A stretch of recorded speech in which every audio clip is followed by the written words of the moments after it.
Hello and welcome back to our next episode talking about self-compassion here with Samantha. So our follow-up question is related to self-compassion, and my first question is, why is it hard to be self-compassionate?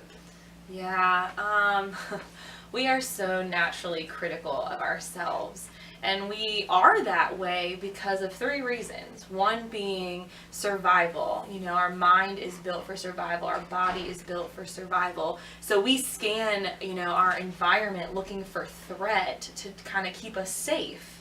Another reason is for protection, which is kind of related but in a different way. We want to beat others to hurting us, so we'll hurt ourselves first so we can protect from, others being critical of us or saying something mean about us, and then how will that feel to us?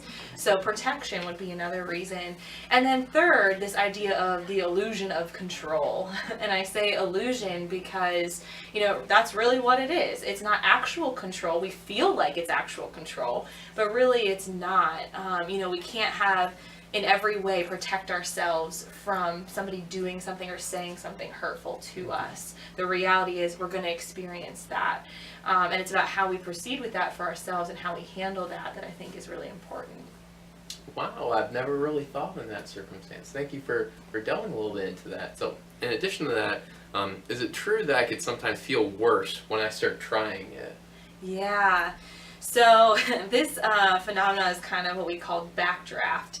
And this is a firefighter term in some way. So if you think about a firefighter, when he goes up to a door that may be warm, he'll feel the door, and then when he opens it, oxygen rushes in and the fire rushes out, right? And so there's this exchange. And so, the same thing happens when we've lived a life full of so much shame or self-loathing, that when we're trying to heal from the ways that we've been talking to ourselves or treating ourselves, it might feel uncomfortable, or it might feel like we're doing something wrong because there's so much fear or anger or, shame that comes up. But actually that can be a sign of healing. So when you notice that backdrop of like, oh, I don't like that, I want to reject this self-compassion.